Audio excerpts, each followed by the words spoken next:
और अब सीधा चलते हैं मेरे सहयोगी अजय कुमार के पास। उनके साथ जुड़ रहे हैं केंद्रीय मंत्री प्रकाश जावड़ेकर।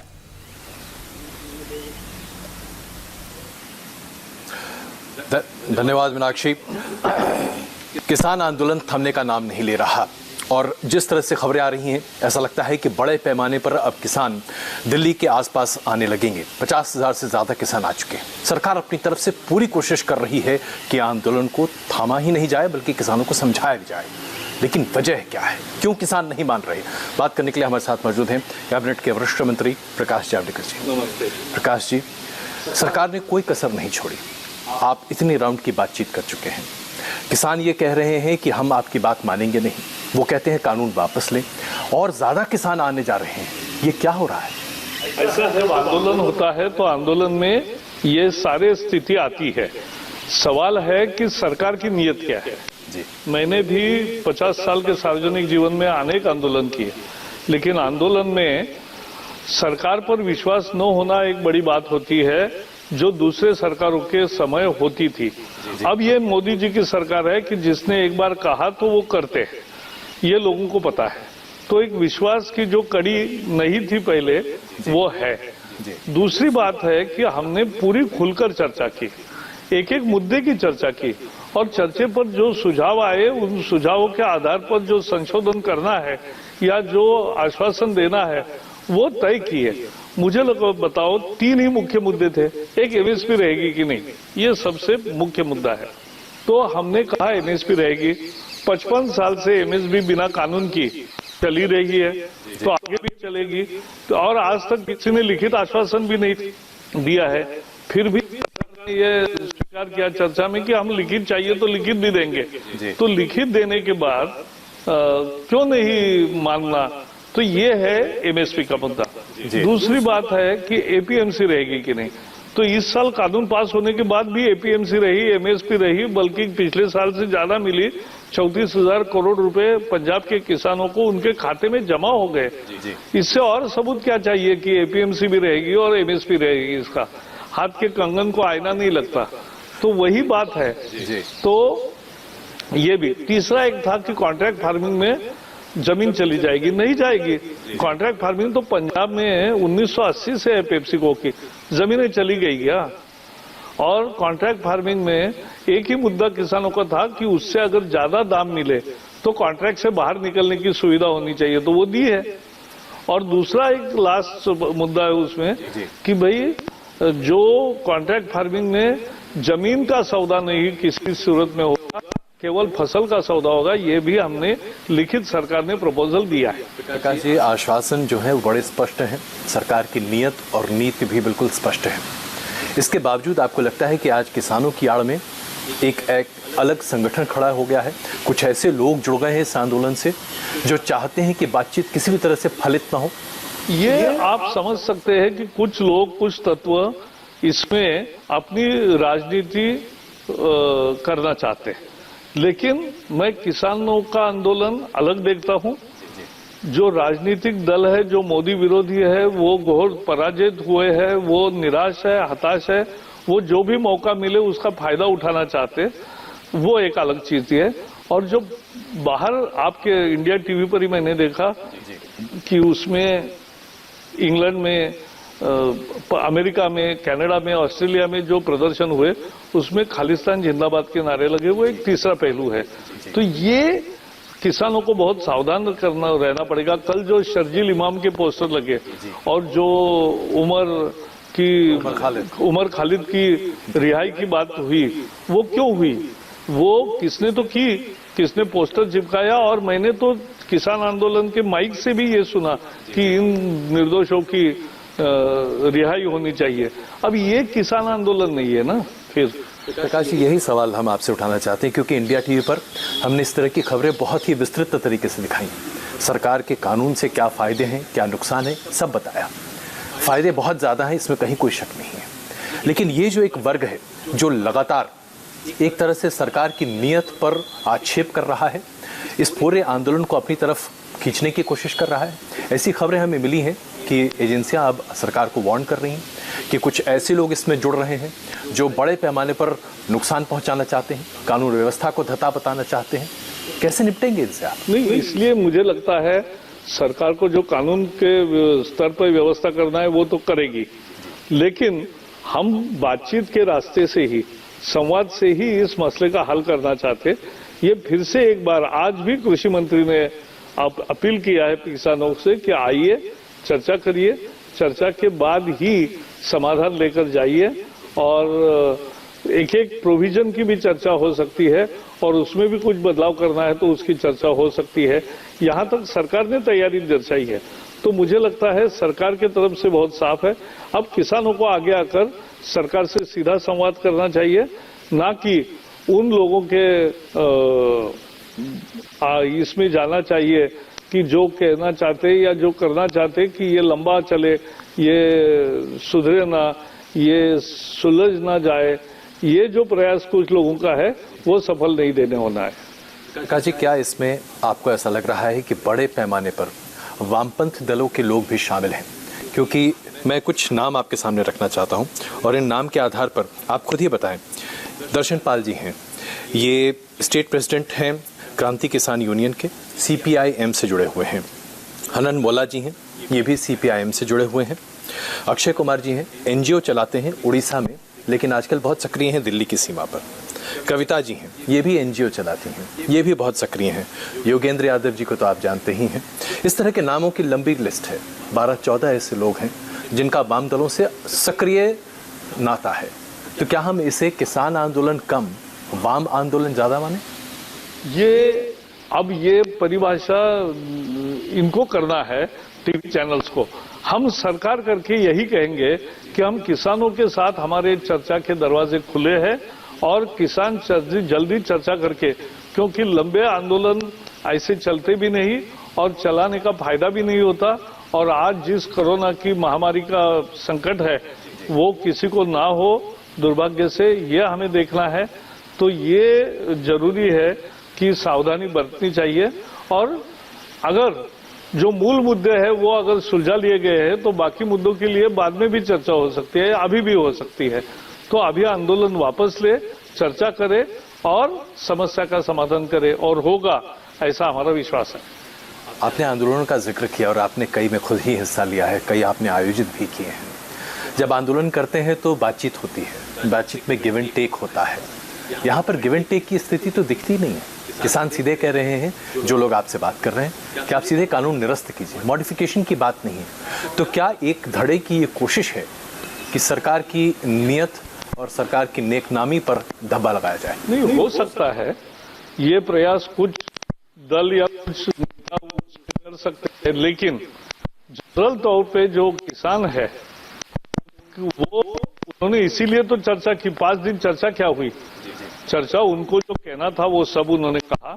कहने बाद सरकार ने जो देना था 20 सूत्री वो कार्यक्रम दिया, आश्वास 20 पेज का वो एक उत्तर दिया और एक ऑफर दिया। मुझे लगता है वो ऑफर काफी कॉम्प्रिहेंसिव है और उसको मान लेना चाहिए किसानों को। अब और भड़काने में नुकसान सबका होता है। मैं कुछ राजनीतिक दलों की चर्चा भी आपसे कर रहा हूँ, जैसे कि कांग्रेस पार्टी के पूर्व अध्यक्ष राहुल गांधी। उनके ट्वीट्स लगातार इस बारे में आ रहे हैं कि कैसे किसान के क्षेत्र में और खास करके कृषि क्षेत्र में जो बदलाव की बात सरकार कर रही है वो बड़े बड़े व्यवसायियों के लिए फायदेमंद होगी। वो ये कह रहे हैं कि हर कीमत पर इन तीनों कानून को निरस्त ही करना पड़ेगा, इसके अलावा कोई रास्ता नहीं है। क्या इस तरह की बातें सही? मैं राहुल गांधी को 2 सवाल पूछना चाहता हूँ कि राहुल गांधी बताइए कि आपने 2019 के चुनाव में क्या घोषणा पत्र में ये लिखा था कि नहीं कि हम APMC कानून में बदलाव करेंगे? तो क्या बदलाव करने वाले थे? यही तो बदलाव करने वाले थे, और आप कैसे मुकर गए? आपने 2013 में पत्रकार वार्ता करके APMC मंडी से वेजिटेबल, फ्रूट्स और बाकी चीजें हटाएंगे ये कहा था कि नहीं, और तुरंत होगा कहा और नहीं हुआ। तो ये क्या है? ये कौन सी राजनीति है? तो कांग्रेस की तो स्थिति ऐसी हो गई कि बोलते एक है, करते दूसरे है, ट्वीट तीसरा ही करते हैं। तो ये किसी का भरोसा रहा नहीं, इसीलिए तो हार रहे सब जगह। लेकिन यही कमोबेश स्थिति तृणमूल कांग्रेस की भी है। ममता बनर्जी की तरफ से बार बार ये कहा जा रहा है, हालांकि अपने राज्य में उन्होंने भारत बंद नहीं होने दिया, समर्थन नहीं किया, लेकिन पूरे देश भर में भारत बंद हो इसका समर्थन वो कर रही। यही हाल एनसीपी का है, शिवसेना का है जो एक जमाने में आपके साथ हुआ करती थी। ये राजनीतिक दल आपसे क्यों इतना विमुख है? देखो, जो लोग सरकार के विरोध में खड़े हैं अभी, वो अपनी राजनीति के लिए खड़े हैं, ये साफ है। और इसलिए उनको लगता है कि चलो किसानों का आंदोलन हो रहा है, उसी में अपनी राजनीतिक रोटी भी सेक ले, और इसलिए वो कर रहे हैं। लेकिन ये लंबा खेल चलेगा नहीं। किसान मान जाएंगे, किसान वापस जाएंगे, और तब ये सब मुंह पे गिर पड़ेंगे।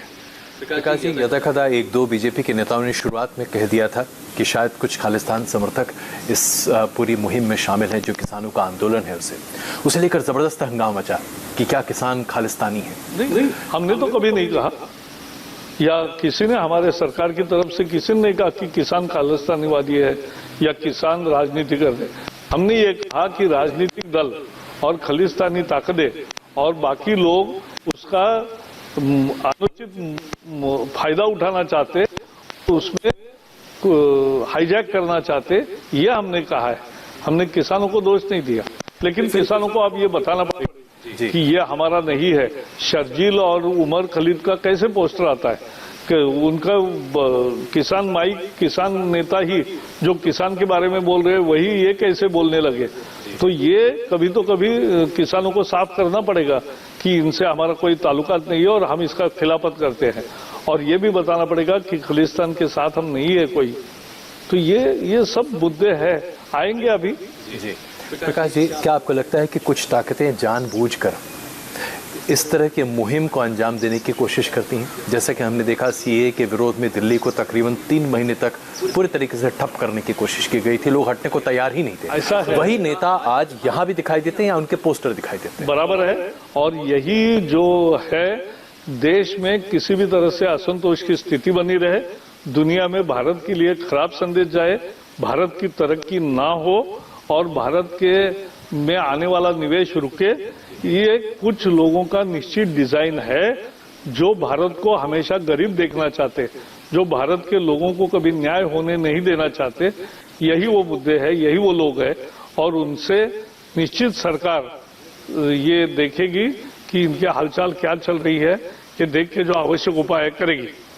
प्रकाश जी, हमने देखा था कि मिशन 2020 पाकिस्तान का एक मुहिम था जिसके जरिए सिखों को भड़काने की कोशिश की जा रही थी, चाहे वो कनाडा में हो, चाहे लंदन में हो, चाहे ऑस्ट्रेलिया में हो, और वहाँ पर एक तरह से प्रदर्शन करने की और खालिस्तान की मुहिम को हवा देने की कोशिश थी। आपको लगता है कि पाकिस्तान के कुछ कारिंदे आज हिंदुस्तान में भी सक्रिय हो गए हों ताकि किसान आंदोलन का फायदा उठाकर पंजाब से आए सिखों को भड़काया जा सके? बिल्कुल, ये जानबूझ के कुछ लोग प्रयास करेंगे, लेकिन मेरा विश्वास है कि किसान ऐसे प्रयासों को साथ नहीं देंगे और किसान सरकार के साथ ही चर्चा करेंगे। एक विश्वसनीयता है, दोनों का बंधन प्यार का है और उसके साथ ही वो चलेंगे। अगर इससे भटक जाते हैं तो किसान आंदोलन की हानि होगी।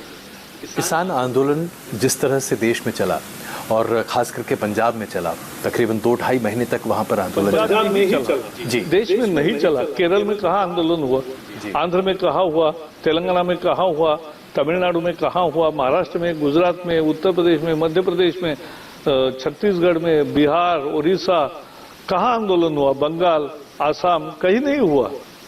आंदोलन केवल मुख्यतः पंजाब में हुआ, जिनके यहाँ एपीएमसी और एमएसपी के आधार पर उनको बहुत अच्छा लाभ मिला और वो जारी रहेगा, ये हमने साफ कर दिया, ये इस साल करके भी दिखाया।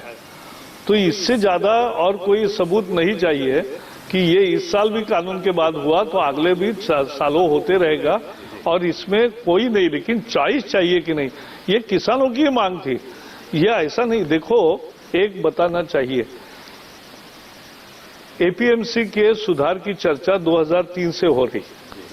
2007 में शरद पवार कृषि मंत्री थे और वो इसमें यूपीए की सरकार थी, तब जाके उन्होंने एक मॉडल एपीएमसी कानून सुधार बिल लाया और उसको सभी राज्यों को भेजा, फॉलोअप किया। 10 राज्यों ने वो स्वीकार किया। अब कैसे उल्टा बोल सकते हैं? शरद पवार जी लेकिन उल्टा बोल रहे हैं। लेकिन वही तो हम सवाल पूछ रहे हैं कि आपने ही एपीएमसी सुधार का बिल लाया था, अब कैसे आप उल्टे बोल रहे हैं? दूसरी बात, कॉन्ट्रैक्ट बिल 15 कांग्रेस के मुख्यमंत्रियों ने लागू किया उनके राज्य में कॉन्ट्रैक्ट बिल, तो वो हुआ। अब देश में लागू किया तो कैसे गलत होगा?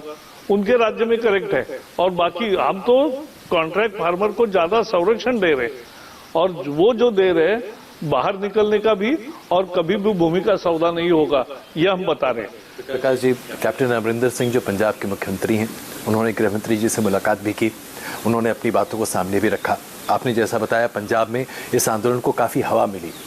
क्या आपको लगता है कि पंजाब की राज्य सरकार की भूमिका भी इस आंदोलन को आगे बढ़ाने? सरकार ने शुरू से ये काम किया, और जो बिल निरस्त की है वो क्या था? वो एक राजनीति थी, और निरस्त ऐसे होते नहीं है, ये उनको मालूम है, फिर भी उन्होंने इस तरह से निरस्त करने की कोशिश की। दूसरी बात उन्होंने की है कि पहले दिन से सरकार किसानों को ये भड़काया कि आपके अधिकार चले जाएंगे, एपीएमसी खत्म होगी, एमएसपी खत्म होगी, ये पंजाब के विरोध में है। इस तरह से हवा तैयार की।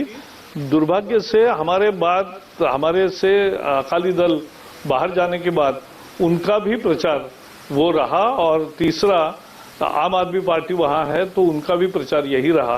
तो ये पंजाब में उसकी पूरी राजनीति हो गई, और पंजाब में इसीलिए असंतोष जो दिखाई दिया, जो लोगों के भ्रम पैदा हुए वो उसी से हुए। आपने आम आदमी पार्टी का जिक्र किया तो एक सवाल यहाँ बनता है, जिस दिन भारत बंद का आह्वान किया था किसानों ने, उस दिन अरविंद केजरीवाल जी की तरफ से ये बात सामने आई कि उनको नजरबंद कर दिया गया। हद हो गई, यानी झूठ बोलने की भी कोई इंतहा होती है। अरे भाई, पुलिस को किसी को गिरफ्तार करना है, हिरासत में रखना है, या घर में नजर कैद में रखना है, तो उसको बाकायदा वारंट दिया जाता है, बताया जाता है कि ये आपको हम कर रहे हैं।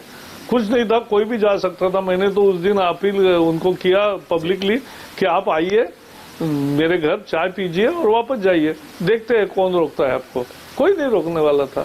तो आप ये जानबूझ के ये कुछ लोग बहुत चीप पॉलिटिक्स करते हैं, नाटक करते हैं, नौटंकी करते हैं, वैसी एक नौटंकी थी। प्रकाश जी, ये आज हमारी राजनीति एक ऐसे चौराहे पर खड़ी है जहां से हम अपने भविष्य का निर्धारण कर सकते हैं। ये जो चीप पॉलिटिक्स जिसका आपने जिक्र किया, ये कितना नुकसानदेह है पूरे देश के लिए और देश के भविष्य के लिए? मुझे लगता है देश के लिए ये बहुत ही चिंता का विषय है कि इस तरह नहीं राजनीति होती, मुद्दों की राजनीति होती है। ये इस तरह से झूठ बोलने की राजनीति नहीं होती। जी, तो ये जो राजनीतिक दल हैं जो लगातार इस तरह से अपने राजनीतिक पृष्ठभूमि को निर्धारित करते चले जा रहे हैं, क्या इनका मुख्य विरोध सिर्फ और सिर्फ प्रधानमंत्री नरेंद्र मोदी से है? उनकी लोकप्रियता इनसे बर्दाश्त नहीं हो पा रही है? आज मुझे लगता है ये तो साफ है कि प्रधानमंत्री नरेंद्र मोदी पर जनता का अटूट भविष्य है। देखो, किसानों के लिए उन्होंने, किसान के हृदय में भी वो बसे है, इसीलिए तो राजस्थान के सारे किसानों ने वोट दिए हमें। जहां कभी नहीं जीते ऐसी भी सीटें हम जीत गए। तो ये क्यों हुआ? ये परिवर्तन इसलिए हुआ कि किसान की एकमात्र मांग थी कि हमें उचित एमएसपी मिलनी चाहिए और लाभकारी मूल्य मिलना चाहिए। उसका फॉर्मूला स्वामीनाथन ने दिया, कॉस्ट प्लस 50%, वो देने का काम मोदी जी ने किया। दूसरा काम किया, उस पर बहुत महत्वपूर्ण वो किया कि किसान सम्मान निधि 6,000 रुपये पर साल, 1 लाख करोड़ ऑलरेडी किसानों के इसमें गए खाते में। राजीव गांधी प्रधानमंत्री थे, कहते थे मैं 100 रुपये भेजता हूँ, 15 ही रुपये पहुंचते गरीब को। अभी मोदी जी 1 लाख करोड़ भेजते हैं तो 1 लाख करोड़ मिलते हैं। 6,000 हर किसान को भेजते, 6,000 के 6,000 हर साल मिल रहे हैं, और ये 10 साल मिलेंगे। तो इसका मतलब हुआ 7 लाख करोड़ मिलने वाले हैं। और इनका अभी हमने देखा कि इन्होंने एक ही बार कर्जा माफी की थी, 53,000 करोड़ रुपए उसका खर्चा आया था। तो कहा 53,000 करोड़, कहा 7 लाख करोड़। मोदी जी ने फसल बीमा योजना लाई, वो क्रॉप इंश्योरेंस पहले जो था वो क्रॉप बैंक लोन इंश्योरेंस था। तो बैंक लोन को इंश्योरेंस था, किसान को नहीं था। अब किसान को मिलने लगा हाथ में पैसा, तो ये फर्क आया। किसान को क्रेडिट कार्ड मिला, सॉइल हेल्थ कार्ड मिला, मत्स्य व्यवसाय को बढ़ोतरी मिली, डेयरी को चालना मिली। तो ये सब विषय ऐसे है कि किसान की आय दुगुनी करने का संकल्प निश्चित पूरा होगा। कुछ लोग इसी से चिंतित है कि फिर तो हमारे पास ना गरीब रहेगा, ना किसान रहेगा, ना महिलाएं रहेगी, ना पुरुष रहेंगे, ना वो युवा रहेंगे तो सब अगर मोदी के पास जाएंगे तो हम कहाँ, हमारी दुकान चलेगी। ये लगता है यह हमारा दुकान नहीं है, बीजेपी दुकान नहीं है। बीजेपी देश के लिए समर्पित पार्टी है। Nation first is our priority. Prakash ji, एक आपके महकमे से संबंधित सवाल पूछना चाहता हूँ। आपने जिन लोगों का नाम लिया, खास करके जो है शरजील इमाम हो या फिर उमर खालिद हो या वामपंथी समर्थक गैंग हो, सोशल मीडिया पर इनकी ज़बरदस्त प्रेजेंस है और ये अपनी बातों को बड़े मुखर तरीके से वहाँ पर रखते हैं। क्या आपको लगता है कि किसी तरह का एक मैकेनिज्म बनाना चाहिए जहाँ पर दिग्भ्रमित करने वाले इस तरह के बयान या इस तरह की बातें कम हो? नहीं, पहले तो हमने फेक न्यूज जो थी वो तो ठप्पा लगाना शुरू किया। हजारों न्यूज देखे, जिसको फेक पाया गया उसका फेक का ठप्पा लगा। पीआईबी का ठप्पा आज बहुत मशहूर केवल नहीं हुआ तो मान्यता प्राप्त हो गया। तो ये हमने शुरू किया है। दूसरा है, दूसरे तरह से लोग जवाब भी देते हैं उनको कि आप पानी में कहाँ कितने पानी में हो, ये भी दिखाते हैं। तो ये एक दूसरी लोकतंत्र में हमारा भरोसा है। और जहाँ तक सोशल मीडिया का कंटेंट का सवाल है, जो फेसबुक, ट्विटर या बाकी एग्रीगेटर्स के द्वारा आएगा, वो न्यूज़ पोर्टल्स का भी अब डिजिटल न्यूज़ पोर्टल जो है वो डिजिटल कंटेंट हमारे पास आता है, उसके भी रूल्स तैयार होंगे। तो वो एक आचार संहिता रहेगी एक तरह से। लेकिन ये सच्चाई है कि बाकी जो ये इंडिविजुअल जनरेटेड कंटेंट है वो आज भी आईटी मिनिस्ट्री के पास है। वो और आईटी कानून के तहत ही उसका संचालन होता है। लेकिन जैसे ही आप एक पॉलिसी या एक संचालन या गाइडलाइन बनाएंगे, एक जमात खड़ी हो जाएगी जो चिल्लाने लगेगी कि सरकार नियंत्रण कर रही है, सरकार लोकतंत्र का गला घोट रही है। उल्टा है, रोज मुझे सैकड़ों पत्र आ रहे हैं कि ओटीटी प्लेटफॉर्म पर बहुत गंदी फिल्में भी दिखती है तो उसका कुछ न कुछ रोक करो। और देखो, मुझे ये है कि देश के पेपर जो है, न्यूज़पेपर, उनको प्रेस काउंसिल है, उसके सामने जाना पड़ता है। और जो डिजिटल न्यूज़पेपर है उनको क्यों नहीं जाना पड़ेगा प्रेस काउंसिल जैसी व्यवस्था में? और जो इंडियन फिल्म बनती है उनको सेंसर लेना पड़ता है, सेंसर सर्टिफिकेट। लेकिन ओटीटी प्लेटफॉर्म पर फिल्में बनेगी उसको नहीं। तो लेवल प्लेइंग फील्ड की जमाना है ना। तो लेवल प्लेइंग फील्ड वही है कि जो एक को न्याय वो दूसरे को न्याय। तो एक बार वापस मैं किसान आंदोलन पर लौटता हूँ। प्रकाश जी, क्या ये जो एक तबका है जो लगातार अपनी उपस्थिति दर्ज कराता जा रहा है किसान आंदोलन के बीच, जो किसी तरीके से देश विरोधी चीज़ों को हवा देने की हर मुमकिन कोशिश कर रहा है, इससे आप कैसे निपटेंगे? इनको कैसे आइसोलेट करेंगे? मुझे लगता है किसान पर हमारा भरोसा है। हम 700 जिलों में किसान पंचायत कर रहे हैं। हम सैकड़ों जगह प्रेस के द्वारा भी बात करेंगे, किसानों की जनसभाएं भी होगी और सब करके हम सीधे संवाद से करोड़ों किसानों से जुड़ेंगे।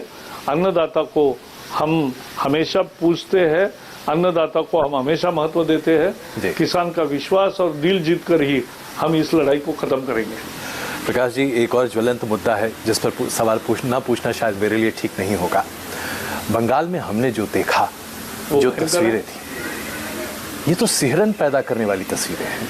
नहीं, निश्चित रूप से एक राष्ट्रीय पार्टी के राष्ट्रीय अध्यक्ष आते हैं और उनके कॉन्वॉय में एक दूसरी गाड़ी घुस जाती है और गाड़ियां रोककर पथराव होता है।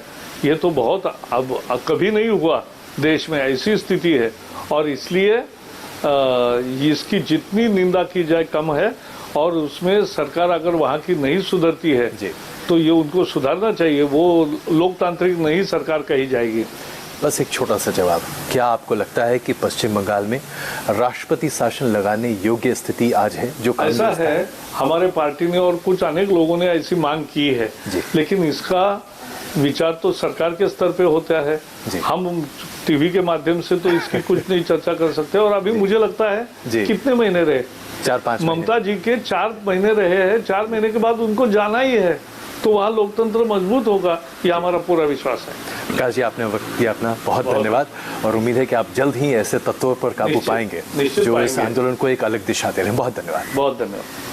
तो आपने देखा, प्रकाश जी स्पष्ट तौर से कह रहे हैं सरकार मुस्तैदी से काम कर रही है, किसानों के लिए दरवाजे खुले हैं, लेकिन असामाजिक तत्वों के लिए सरकार के दरवाजे कभी नहीं खुलेंगे।